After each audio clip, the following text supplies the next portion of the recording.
Rocket Mead. It feels like a long-lost friend to me. And some sweet day when the angels come to take me away, when they write the epitaph on my tombstone, this is what it will say. Coffee shop country I'll always be. Guess it's always a part of me. People on laptops listen casually as I sing my life away. From my keyboard down to my cowboy boots, it's all a part of my latte roots. I guess I'll always be coffee shop country. I guess I'll always be coffee shop country.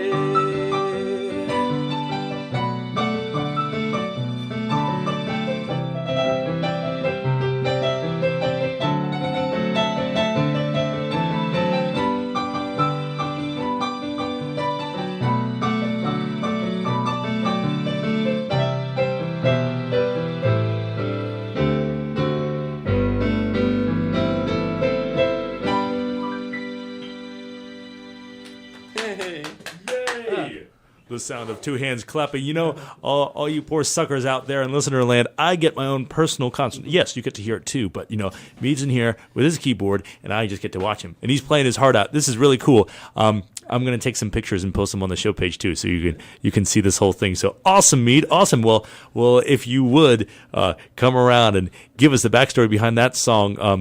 An interesting thing, my last month had some guests on here, and I played some of their songs earlier, and they were talking about playing, I think it was Ghost Town, USA. Joe Hari was talking about that, and sort of about the experience of playing in these little places, and everybody interprets them in their own way. So when did you write the song? I mean, this is very nice once again.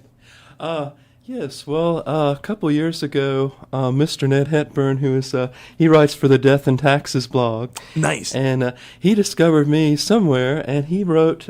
He said that I never thought about what style I was doing. I always thought it was just, regular stuff. But he said it sounded to him like coffee shop country. What a cool term. Yeah. So I thought that's really neat, and that really describes what I do, because I'm not really honky tonk, and I'm not really the current stuff. Right. But you know how you go into these bookstores and the coffee shops, and there's a kind of music where it's not really boring, but it's just kind of very soothing music that puts you in a kind of a very introspective mood, and it can even be really happy.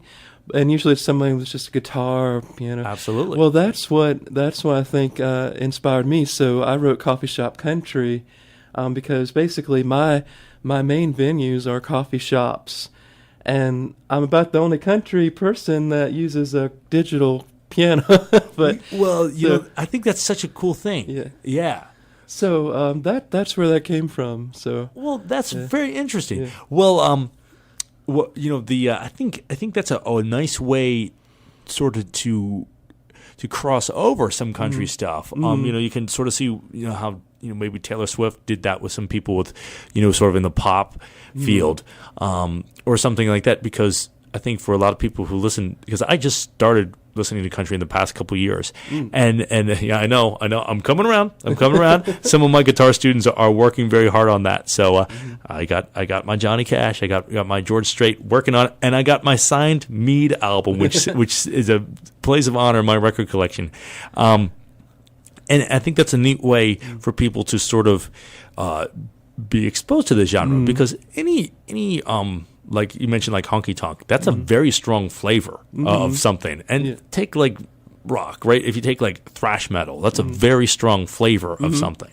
So I think you're doing the genre a favor there by introducing a lot of people to it. So thank you. Well, I just like I said, I listen to a lot of different stuff, but I just gravitate towards country the most because country's always been about the song.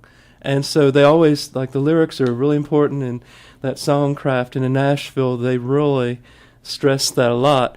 But, I think that a lot of people discover, they think it's not for them, but when they discover how broad country is, a lot of people don't know how broad it is. They think it's just one thing. They're very surprised when they hear all the different things that can go into it. So absolutely. And well, what a cool thing. And I think that's a really neat thing that you're using. So the digital piano with that, because in the song you say, I don't play the guitar. I think that's a fantastic thing. I was just thinking, because I'm a guitar player, and I was just thinking a couple of days ago, actually, I kid you not, I was like, man, I wish I played the keyboard, because everybody plays the guitar, So yeah, I think.